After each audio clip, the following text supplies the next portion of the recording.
Welcome to the Big Play Cleveland Show. I'm Gabriella Cruz alongside Chris McNeil donning his big Christmas sweater. This is fantastic. Shout out to Big Play artist Cody Dauk for the amazing artwork there. And Garage Beer Nick Padone. What up, guys? What up, Gab? What's happening? We're fresh off the Sonic premiere. Yes.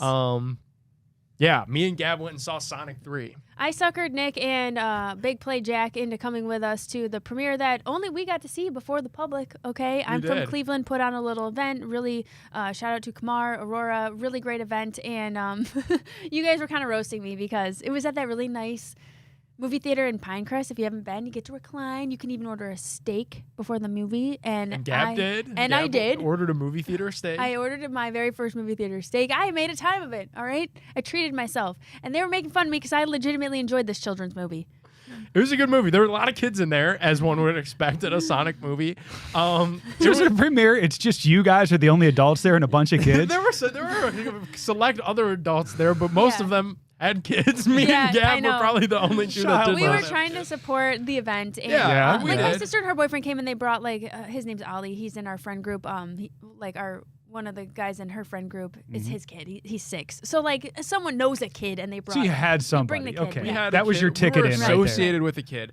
We'll forever be able to say that we saw Sonic 3 before anybody else saw it. How about that? Are you gonna give us the review? They had to tell us beforehand. They were like, hey, don't post any spoilers or anything. Like, you guys were seeing it 3 days ahead of everybody else. So we'll forever have that in our two truths and a lie that we saw Sonic before everybody else. It kind of made me a fan. That's a very easy truth to pull out.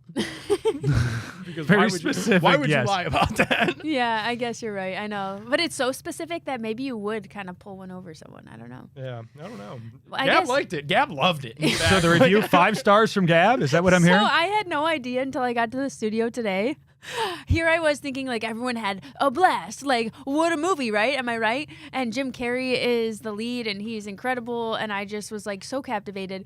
And I get in and Nick was making fun of me. He's like, yeah, Gab was not ironically laughing. She really enjoyed it. And did you have the little kids around being like, shh, ma'am, can you keep it down? I thought it was well written. I thought it was a good movie. I thought it was action packed. It had a little nice message for you. And it was really funny. It was a good time. It was a good time. Huge shout out to the Ilky crew for check inviting it us out. out. It distracted us from the pit of misery that is Cleveland sports and really Northeast Ohio in mid-December. So it was a fun night. Hey, we had the Buckeyes. We have the Cavaliers right now. Guardians trying to make some moves to make us better for next year. I know not all of them fan favorites, but we move. Oh, yeah. The movies around Christmas time is also a fun tradition. Do you guys have any traditions that you pull off around this time of year? Because I feel I always I never go to the movie theater. But around Christmas time, somebody suckers me into going, and it's fun. You're cozied up. It's cold outside, and it's just a good time. The biggest tradition that we do every single year is going out and cutting down the Christmas tree. Have you guys ever cut down your own Christmas tree? I've never had to do it. I always watch Papa Cruz. Gone out to the farm, I've done only it for ever real. done it once with my dad, and there's a reason that it was only once.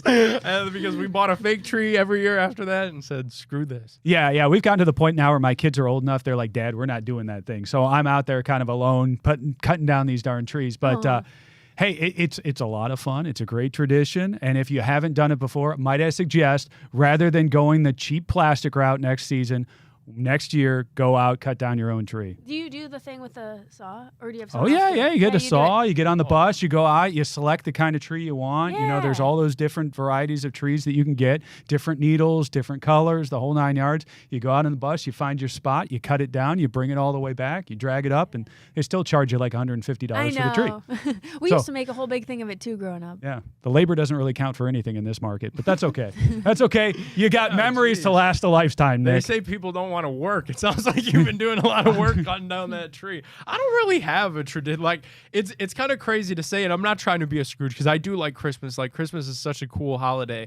My favorite Christmas tradition is probably staying in the house. I hate doing anything outside this time of year. It's so cold. Really? They're the most outside that I'll do is shovel the driveway. And shout out Boston Mills Brandywine. You got to learn how to ski, snowboard, go up there. I used to snowboard when I was younger, but then when I got to an age where where you could kind of get hurt snowboarding, and I had other basketball and other winter sports going on, snowboarding was kind of frowned upon. Because we did have a couple injuries, not to me, but to some other close friends. So yeah, I was off the snowboard ever since, and I cut my teeth there on now. Tiger at Boston Mills, and that is the place to learn. I'll tell you, because now we go every year. We go up to Ellicottville for Holiday Valley. Actually, and I do have a tradition. Christmas tradition that just came up. Yes. NFL mock drafts, because would you believe that I found myself on Sunday watching on the edge of my seat the Las Vegas Raiders and the Jacksonville Jaguars anxiously awaiting, not for old St. Nick to come down my chimney, but for tankathon.com to refresh to see where the Browns will be selecting in April's draft. It's really a holiday tradition unlike any other. The one I was trying to think of, do you guys know the name of that chute? Oh, come on. OG Clevelanders in the room. It's like tobogganing. Yeah, the toboggan thing. Oh, yeah. I've done the toboggan run. No, where is that? The one I'm thinking of is so specific because I left a comment on I'm from Cleveland's Post, and everyone started responding because we've all had the same childhood experience. It's a little sketchy.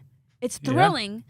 But you will, injuries can be had to your hands. Like, you're going to cut some hands open, but then you're going to go have some hot chocolate after with your friends. And I feel like it's just such a rite of passage in this I have a very specific memory of doing that, actually. My father was listening to the playoffs back in the day, and the Bengals were playing the Raiders, and the Bengals ended Bo Jackson's career, and he heard it on the radio there, and we were talking about it while we were at that toboggan spot. So it's weird how you have those very specific memories. So but yeah, I remember exactly where I was when that happened. Oh, that's crazy. And I love that it's still going. So maybe we should take a team big play trip there. That's the next one. Instead of Sonic, I'm going to bring some GoPro. Force you guys to go there. Be outside. I'm going to be bundled. I'm going to be like the little kid in the Christmas Story movie.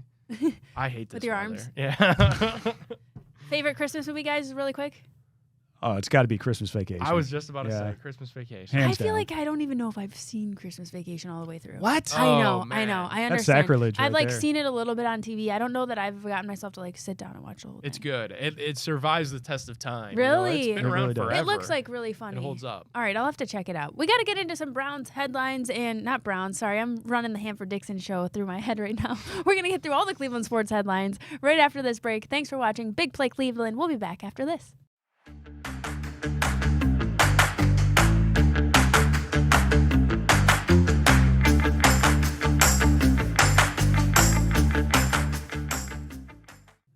Welcome back to the Big Play Cleveland show. We were kind of dancing around it, guys, but we are going to have to talk a little bit about our Brownies here and what a bust this season has been. I wanted to get your thoughts on Myles Garrett's comments, even that what he was talking about after the game, not wanting to sit through a rebuild. What did you think of that?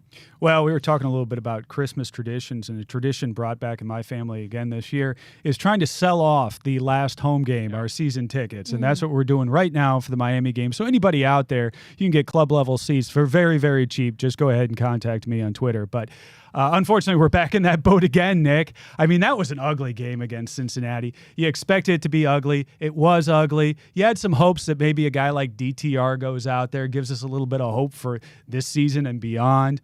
He didn't do that.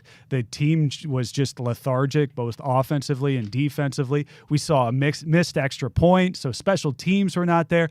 I mean, if it could go wrong, it did go wrong. It was very Brownsy, and now we've got a couple more of these games until, mercifully, the season's going to be over. I know. I mean, it is. It felt like you called it, Chris. It felt like a preseason game. Like, I found myself not caring. My halftime nap really went long, and, I overslept a little bit and even into the third quarter, and I wake up just to see Dustin Hopkins miss the extra point. It's like watching the Browns was very similar to watching the Kent State Golden Flashes football team all season long.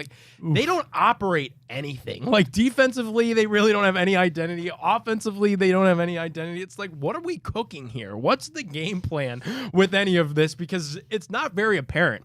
You get that stinky performance right off the heels of Myles Garrett saying Friday that he needs to be shown a plan for the future. He's not going to be a part of a rebuild. And Sunday's performance, I mean, you might as well light the tape on fire. Never let him watch that, because that showed him no path forward. So it's all bad in Berea right now for the Browns. And I don't blame Myles for what he said either. No, I thought he was speaking very much so what the fans have been saying right now is, where are we going with this team? And, he kind of danced around the quarterback position a little bit there, but certainly he was talking about plans at the quarterback position as well. So that's what all the fans want to know, what the season tickets want to know is, where is this team going right now? And any indication from Sunday and what we've seen going here so far this season and what we expect going forward is it's not very good. No, and it's not any of these 3 quarterbacks that are on the roster right now. Or you could make it 4 probably with Bailey Zappi, but I mean he called out. Don't close the book on Bailey Zappi yet, Nick. I know, because there is 2 games left, and chances are we see him get a little bit of action. But I mean, he called out Dorian Thompson-Robinson by name. You know, he's like, I don't know if DTR is the path forward. So he's completely ignoring the $170 million that's still owed to Deshaun Watson. And I think it's just abundantly clear. You know, he also called out as well the entire offense. He's like, we got away from the run-centered offense that keeps the defense fresh, keeps the defense off the field. So, hey, Kevin Stefanski, Ken Dorsey, Andrew Berry, Paul DePodesta, Jimmy Haslam, everybody that has a big glass office there in Berea got put on notice by the Browns' next Hall of Famer after Joe Thomas, and really probably is going to be a first ballot Hall of Famer when he decides to hang it up. So Miles put everybody on notice. That part of the comment really struck me too, because one of the things we did obviously in the offseason was brought on Ken Dorsey. And the reason we wanted to do that was to stimulate Deshaun Watson, to stimulate that passing game. And obviously that hasn't happened. And we've gotten away from that running game that Miles is talking about right there. So I think that's a shot at really the direction that they took this season. Yeah, I mean, it's been a joke. Ken Dorsey played quarterback for the Cleveland Browns in the early 2000s when the Browns first came back.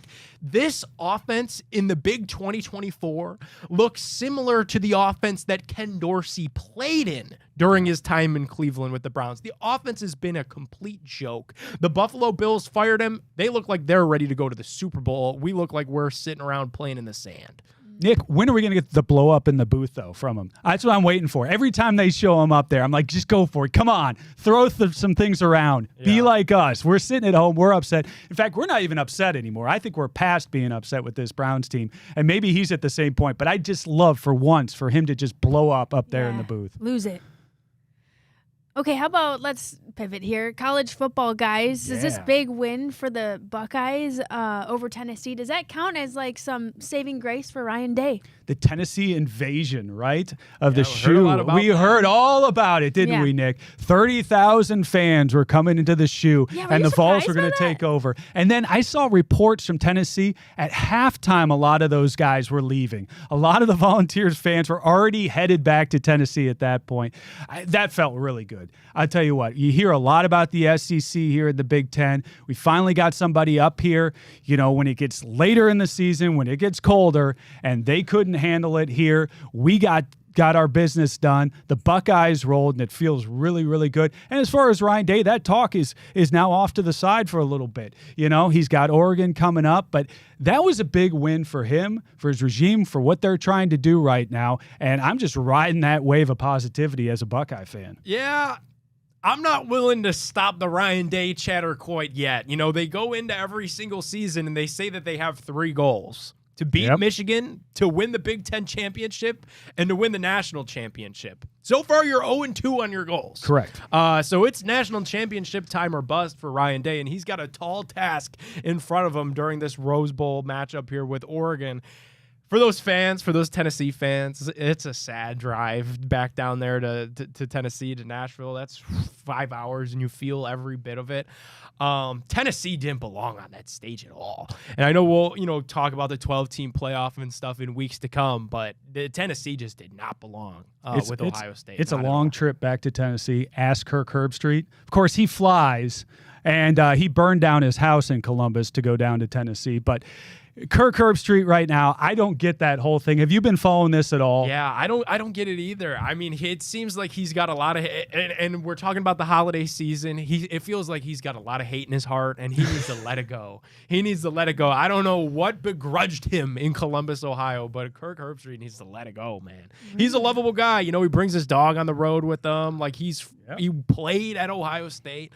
Let the gripes go. You know, he's beefing with the fans at the end of the game on the call. Yeah, that was odd, right? It was weird. talking about the lunatic fringe of the Buckeye fandom. You sound like the lunatic fringe talking about it. Yeah. Like let it go. Enjoy the win. I mean, even us Ryan Day haters who have been calling for his job, we can appreciate the fact that he just went out there, beat an SEC team in the first round of the playoff. That's a big deal. Enjoy the moment. Let the man cook. Stop talking about this fringe fan that you've made up in your head right now. Hey, there are some Buckeye fans that are definitely overzealous. There's no doubt about it. But in the middle of a huge win for the organization, that's not the time to bring this up. No, it was weird. It was weird. And I think, too, like, it's just a microcosm of, his kid committed to Michigan. There were some people upset about that.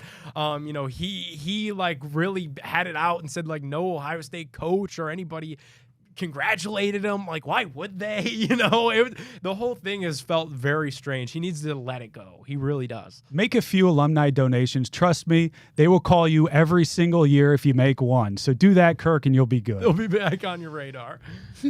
We got to take a short break. We'll be back with more Big Play Cleveland right after this.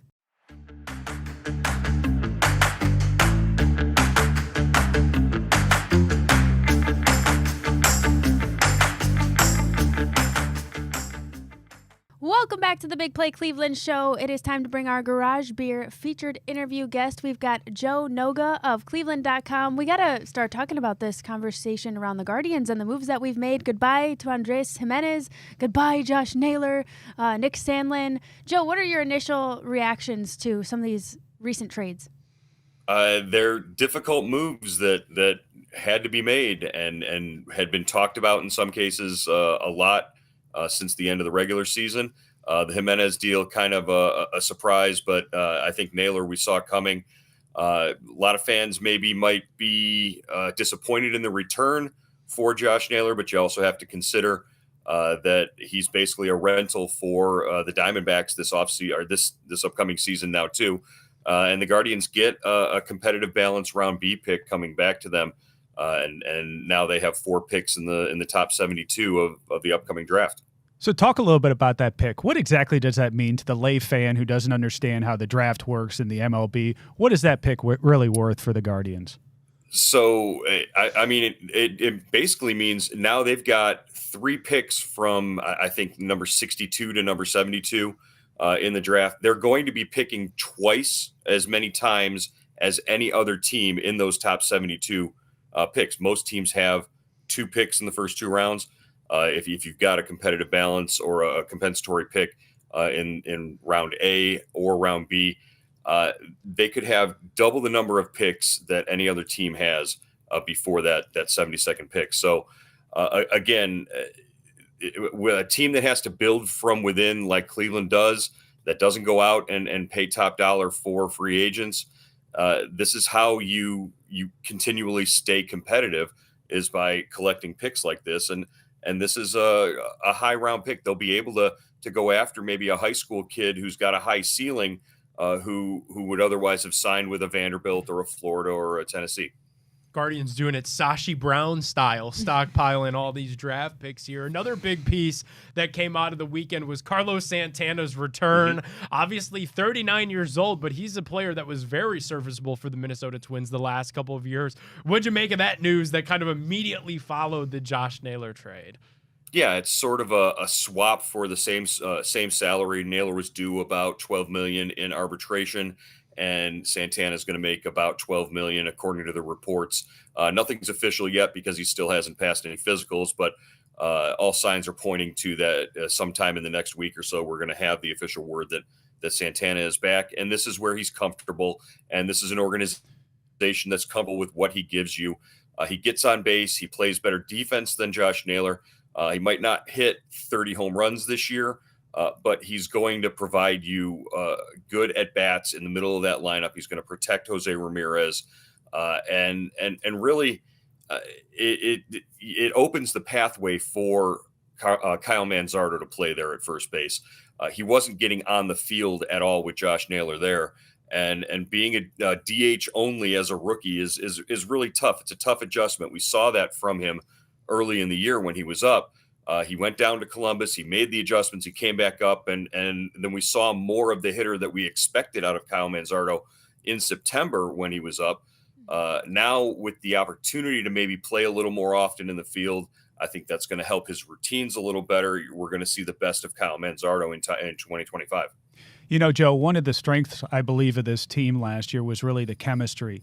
And now you see a couple of key players in Josh Naylor and Jimenez both exiting.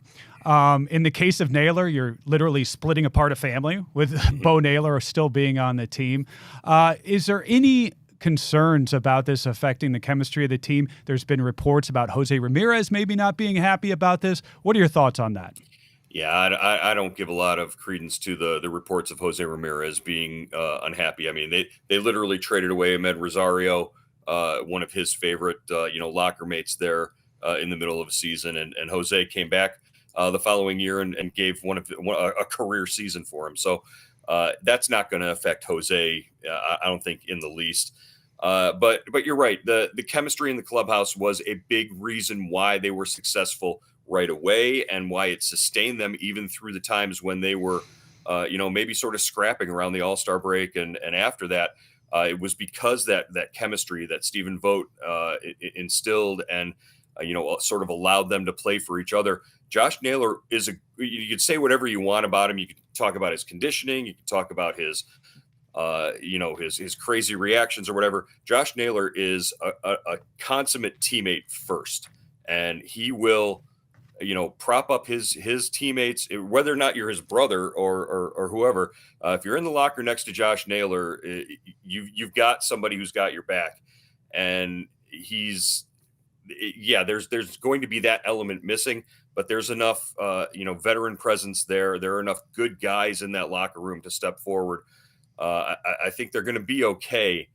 I don't think it's going to affect Bo Naylor negatively. I think he understands how it's a business, and really it's a two-sided thing. Josh Naylor is as responsible for this trade coming about as the Guardians are. If he had come to them and said, "Hey, look, let's get something done. Let's do that." We don't know what the negotiation process was like. He has to share some of that responsibility for him, not being here now. Cleveland.com's Joe Noga is our guest. Joe, I think the one thing that isn't apparent after the Andreas Jimenez trade is the game plan at second base.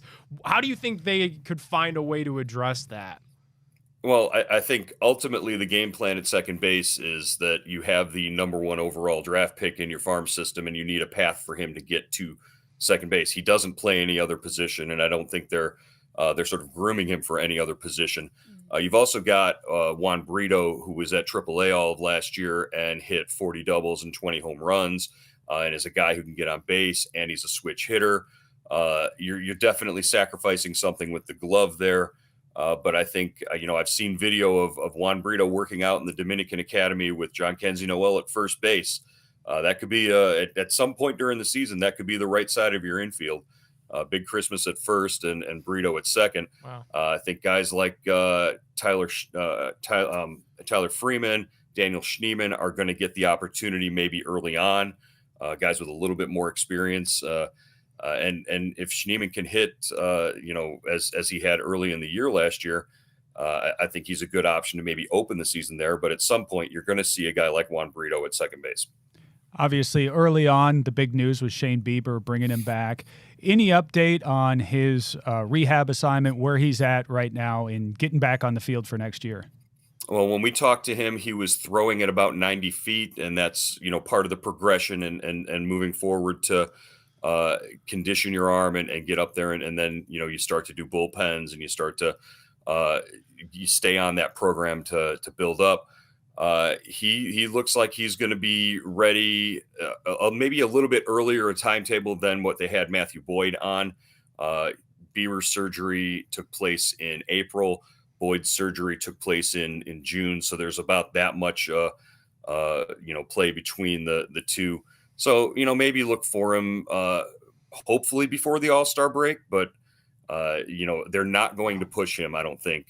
He wants to get back out there because the more starts he can make, the more repetitions he can get up there on the mound, the bigger payday for him on the back end. Yeah. If he decides he wants to turn down that player option in the second year and go back to free agency, If he's got 10 to 12 starts there, there are going to be teams that want to invest in him. Any other moves on the horizon you think in this offseason for the Guardians? Boy, I'm hoping that they don't pull him, at 5:30 before an Ohio State game on a Saturday night. That was a little brutal for you, huh? Yeah. Getting ready to go down and have a couple of beers and watch the Ohio State game, and all of a sudden we get pulled into there's a trade coming down. There could be with the depth that they've added in terms of their starting pitching. I mean, it's night and day from where they were on November 1st. At the end of the regular season, the starting pitching was in a shambles, and they needed to build some depth. They add Luis Ortiz. They add Slade Ciccone as an option there. They bring back Shane Bieber at some point. I think they're in a much better place, and that was what Chris Antonetti said was one of the big goals, was to build that depth, to have options for the starting rotation behind Tanner Bybee and Ben Lively and Gavin Williams. So now they've got that. I don't know how much more they're going to do in that regard, whether or not Lane Thomas sticks around, if there's going to be a trade there. It would be a salary dump if that's the case. And, I don't know what your options are in center field if you go without Lane Thomas. So we'll see. But that would be the only two areas that I could see any other moves being made. Joe, thanks so much for your time. And how closely do you think, with the changes that have been made so far, do you think this team will resemble the team we got to watch last year? It's going to be a stretch. I mean, the other teams in the division are also making moves, and also, the Tigers are sort of on that upward trajectory. It's going to be a close race in the division, I think, again this year. And I could see them, taking a bit of a step back before they're ready to take another step forward again. It's this evens and odds years. I think another odd year season, and maybe they don't. Maybe they're not there at the end of the year for the division title. Maybe we'll make winning a triannual event here in Cleveland. It seems to be in fashion. Ouch. Chris. I hope not. Oof. What do you think about that, with them moving FanFest to being triannual? I can. Quick, I can understand name your second favorite triannual event other than Guards Fest. I gotta say, I don't have a triannual every 3 years. I mean, exactly. I don't know. As far as them not having Guards Fest this year, I think it's a disappointment. It's an opportunity, especially coming off of a playoff year like that and a deep postseason run. But I can see where the expense would be, pretty high, and you're also you got to pay the players when they come in too. That's part of their contract. If they do this, you're not just paying workers and stuff. You're paying the guys to come and sit there and sign autographs as well. So I can see why they're not having it again this year. But it's a bit of a disappointment. I got a 15-year-old who likes to go and get the autographs, and it's just not an opportunity this year. Paul Ossenmacher, come on, it's your chance to see that man. It's every year I get to see Len Barker, and he still doesn't remember my name, but it's all right. Very good. Joe, thank you so much for coming on. Hey, Merry Christmas, Happy Holidays to you and yours. Yeah, thanks for your time. Absolutely. Appreciate it, Joe. Thanks, Joe.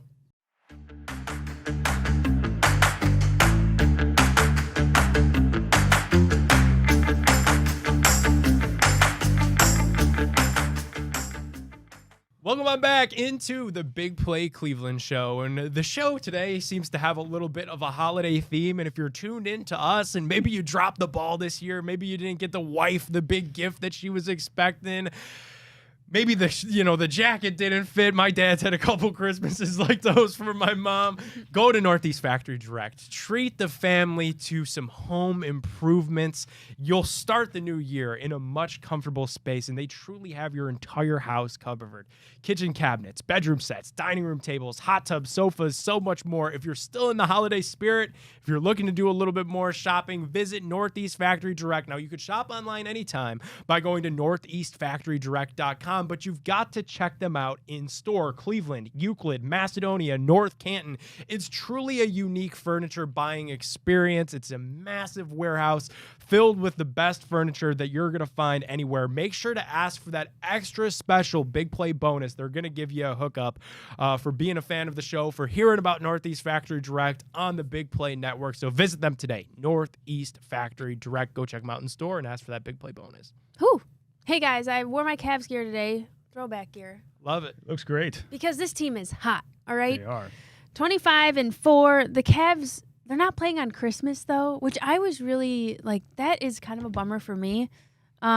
Christmas Day slate looks like Spurs at Knicks, Wolves at Mavs, 76ers at Celtics, Lakers at Warriors, Nuggets at Suns. The Cavs not playing on Christmas Day is. We're getting into our fill in the blank. JB Biggerstaff's fault. Because had they not crap down their leg in the playoffs, they would have been on this Christmas Day slate. Had they advanced, and been a little bit more competitive against the Boston Celtics when the league put this schedule together, the Cavs would have been included in that. But instead, JB couldn't bring out the best of the superstars that we're now seeing play so well. I mean, talk about NBA All-Star voting, which is also open. The Cavs should have 3 in Darius Garland, Evan Mobley, as well as Donovan Mitchell. But JB didn't get anything out of the stars. That's what Christmas Day in the NBA is all about. We didn't see that last year, and now we're paying the price with no Christmas game. And the NBA is giving us a Christmas Day slate that has not only not the best team in the East and the best record in the East in the Cavs, also the best record in the West, so you don't have the Thunder in there either. So missing out on a couple of opportunities there, Nick. Hopefully we're back playing on Christmas next year. Yeah, keep the schedule clean because, if it's a good postseason matchup, against the Knicks or one of these teams, they'll be back there on Christmas Day for sure. Okay, the Cavs' upcoming West Coast road trip is... It's always brutal, making that West Coast trip. It kind of gives you a good indication of where the team is at. Starts it off with me versus Nuggets, which is always fun. We'll see what we could do this year. They always score a lot in that game, Nick. So are you going to participate in the next version of me versus Nuggets? No way. We did the live stream up here with Sir Yacht. We made the Big Play studio is featured in Sir Yacht's latest YouTube video. So huge shout out to Joey. Go check it out on his YouTube channel. Did he bring his own nuggets? He did. Well, he was doing Lon John Silvers for a week. That's right, yeah. And they don't have nuggets. So he had to power through it. And it was it was like at the end, it was hurting me to watch him do popcorn shrimp because they were cold. Like by halftime, he was eating cold popcorn shrimp. Did he reheat them before he tried to reheat them? No, because he was like, I'm not gonna reheat these popcorn shrimp, and then you guys will be spelling popcorn shrimp in this place for the next week. So he was just eating them cold. So no me versus Nuggets for me. No way. Okay, speaking of, I could eat blank chicken nuggets during the course of a Cavs game. How many do you think you could get? I think I could do 100. No, I think I really That's could. a big number. That's a Chris, big number. I don't think you know what you're talking about. Oh, yeah. And, you go out for a run, you don't eat for a little while. I think I could get it done. But it would be ugly afterwards. Okay. Yeah. Well, Sir Yacht is obviously this is the name of his game. And I remember, what did he get up to, 88 before he started puking? This was 3 years ago. Yeah. Yeah, he did Chris in Dave's basement. I don't know. I mean, that would probably be in the 70s. Because, 70s, dude, you eat 20 chicken nuggets and you're not feeling Yeah, great. So it's imagine, not good. doubling that, tripling that. You're really not feeling good. So, I don't know. I love McDonald's. I do. But I'm probably tapping around 75. I really think I could do 100. I did a lot of crazy things back in college. I think 100 nuggets I could do. We gotta bring Even it at back. my advanced age, I think I could probably pull it off. The Cavs are allowing 110.1 points per game. Denver averaging 119.9. 120 nuggets to win this thing is no joke. Oh. No joke at all. How about when we did me versus Nuggets in here? Because Sir Yacht was feeling sick. You eat Long John Silver's for nothing, but he was going through it. He did not want to come do this with us at all. So we pull some random kid off the street. We get him on the live stream.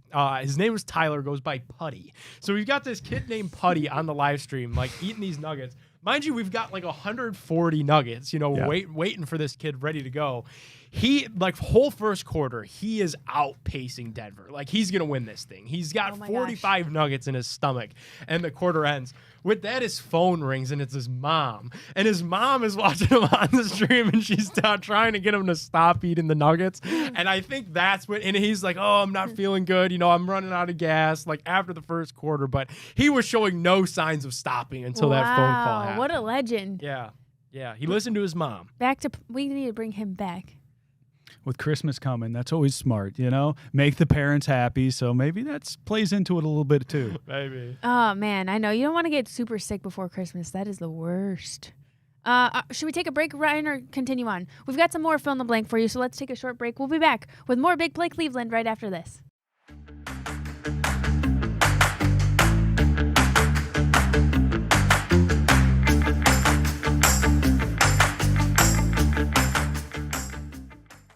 Welcome back to Big Play Cleveland. Let's get back to our fill in the blank here. My interest level in this week's Browns-Dolphins game is... Well, I already said it. We're selling our tickets. That's where my interest level is. So if you're looking for good tickets, club level, go ahead and reach out to me on Twitter at reflog_18. Great tickets for the Browns-Dolphins. Yeah, my interest level in this week's Browns-Dolphins game is nowhere near my interest level of Jacksonville plays Tennessee. The New York Giants, can Drew Lock get a big win against the Indianapolis Colts? That's what I'm going to be watching on Sunday, because the Browns' path forward, I think all of these teams are starting to realize, is through the draft, is through a rookie quarterback. We're talking about the Sonic movie. I get a notification in the middle of it that Kirk Cousins is going to be on the move. And obviously a lot of Browns fans all over the Kirk want to bring Kirk Cousins to Cleveland. And I think that is a move that would definitely keep Myles Garrett engaged. But is it a move that gets the Browns closer to the Super Bowl? I don't know. It's a bridge. I would love nothing more than to see Drew Lock upset the Indianapolis Colts, the Browns just find a way to lose out, and the Browns to find themselves in the conversation for Shadur Sanders. I think that's my dream scenario that could happen this weekend. Maybe it's a Christmas wish that gets the Browns a quarterback of the future, because Kirk Cousins could be fun. It'd be a one-year patch. I just don't know that that's like a long-term solution. Blank is a Browns player who's untouchable this offseason. Is anyone safe if it ends up being a rebuild? Corey Borquez, right there.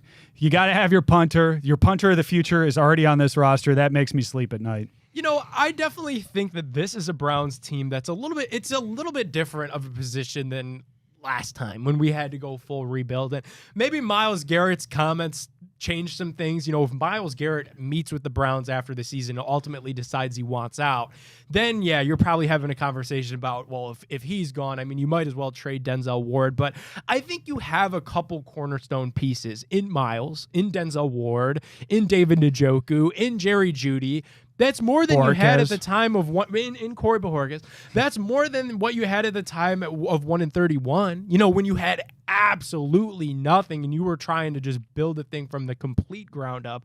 So I think you got maybe 5 to 6 guys that could be considered cornerstone pieces that you know aren't going anywhere. Jeremiah Owusu-Koramoah is another one if he returns healthy. Yeah. Grant Delpit's probably not going anywhere. So you got a couple positions figured out. You've got work to do, a ton of work to do just to get back to the playoffs. But I definitely think, like, with a quarterback that's competent, this could be a wild card team.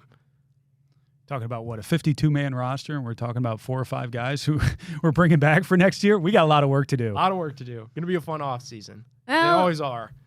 We'll have some different faces on our Guardians this coming year. We got a chance to talk to Joe Noga about some of the trades that have been made. There's still some loose ends, though. A Quan extension is one of them. Yeah. How about I still want to see the Guardians blank this offseason? Well, you hit it. Extend Quan. You know, with the moves we've made on Jimenez and also Naylor, right now you want to give a message out to the fans that, hey, we are solidifying our core here. I think extending Quan would be a big step in that direction. Not to mention, when you look at the 2 moves that were made, and while we follow the Guardians and cover the Guardians pretty closely, you know, I understand why they traded Andres Jimenez. They saved a good amount of cash. You know, they get some solid players back in terms of starting pitching. That was a need. Same with Josh Naylor. You're paving the way for Manzardo to play more. I get all of that, but I think for the layman, for the common Guardian fan, they see, hey, that's 2 fan favorites gone. You know, we loved Jimenez. We loved Josh Naylor. These guys brought us so many moments. I think extending Quan sends the right message to the fan base, but also the locker room. I think the Guards owe it to Jose Ramirez, and the guy that gave you the biggest discount in probably the history of Major League Baseball, to extend Stephen Quan, stay competitive. So I'm with you guys. We got to get that done this offseason. Mm-hmm. Get the rest of the seats painted blue, too. If you got that on your list, make sure. To-do list. They've got a couple to-do list things, items to knock off their list. Let's take a break. We'll be back with more Big Play Cleveland right after this.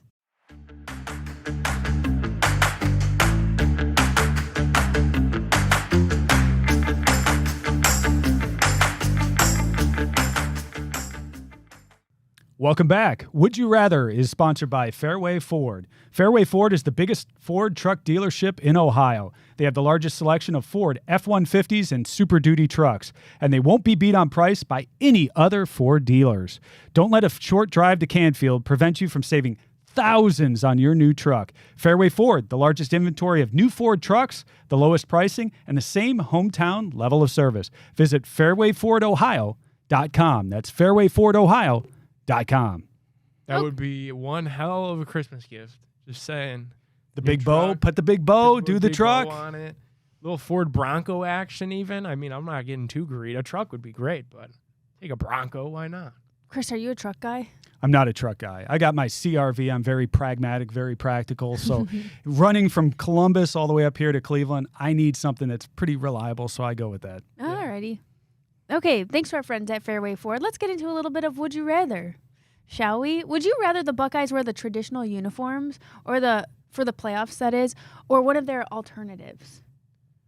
I like the All Reds, actually. I didn't think I would, but I like the All Reds. I don't mind them wearing that again if they could, because you've got a little bit momentum in them so far. Now, I will tell you, switching over to the professional level, with the Browns wearing the whites yesterday, old me, every time I looked up at the screen, I saw the orange pants, the dark tops, and I kept thinking Cincinnati was us when I'd look at the screen. So I'm not as big of a fan of the Browns wearing the all whites as I am seeing the Ohio State Buckeyes wear those red unis. And I'll throw another layer into this with the Buckeyes and the uniforms and the game plans. You got Oregon up next. Phil Knight and Nike are going to break out some pretty solid swag for that game. Yeah. I would like to go back to the all scarlet. I think it did well for you in the first round. Go back to something flashy against Oregon. There are going to be big spenders now in this Big Ten for the foreseeable future, thanks to the deep pockets over at Nike. So do something flashy. Let's compete with Oregon on the field with our players, but also in the swag department as well. These things matter in college football. When you're talking about recruits and getting guys to commit, let's bring a little sizzle to this thing. Mm-hmm. I'm with you. Would you rather have Andrew Berry or John Dorsey make the Browns' first-round pick this year? Buddy boy. Is that an option? We could just have Dorsey kind of float in and do our draft. I mean, obviously Dorsey is the one who took Mayfield, took Ward, took Nick Chubb. He's had some success here and elsewhere. So you haven't seen that same level of success out of Berry. He's brought in Grant Delpit, JOK. So there has been some finds, but overall there's been a lot of misses for him. I think I'd rather have John Dorsey doing our draft for this upcoming year. Yeah, and John Dorsey loved that offensive side of the football. He loved the Big 12. He was scouting the fastest dudes that he could find, and that's something that the Browns haven't paid much attention to, is the offensive side of the ball. Browns need receivers. Browns need offensive linemen. Yeah, I'd let John Dorsey come make a celebrity pick for sure. Okay, we were talking about the nuggets and eating the nuggets. Would you rather have to eat 120 chicken nuggets in one sitting, or wear the Cavs frog suit for 24 hours straight? Shout out to Big Play Froggy. Nick G for this one. Yeah, I go Froggy. Give me the Cavs frog suit for 24 hours. Yeah, how are you going to pee? That's whoever has to wash that thing's concern. That's not my concern. I cannot eat 120. I think 100 I could do. You get it to 120, I'm going to start getting really sick. So give me the Cavs frog outfit. Yeah, both of those options sound horrible. I think I'm going to eat the 120 nuggets. I think you carve out 2 hours because it has to be in one sitting. You carve out 2 hours, you pound all those nuggets, and you could breathe. The frog suit, we've had the frog in here. It's a tough wear, so I'm gonna say the nuggets. Yeah, the nuggets has got to be. Okay, last one. Would you rather the Cavs be facing teams at full strength, or keep beating teams that are missing some stars and we continue this hot streak? I mean, obviously, if you get best on best, that's ideal for a team. You really don't know where you're at unless you're playing the best. But at the same time, this is the NBA. It's a very long season, so you play who you play. And I don't worry too much about players being out or who you beat a team and who they were missing at this point. For the Cavs, they got to worry about getting their rotations down. You're getting Strus back here. So it's a matter of chemistry and really working on your own game. So I just keep racking up the wins no matter who's out there on the court. Agreed. All right.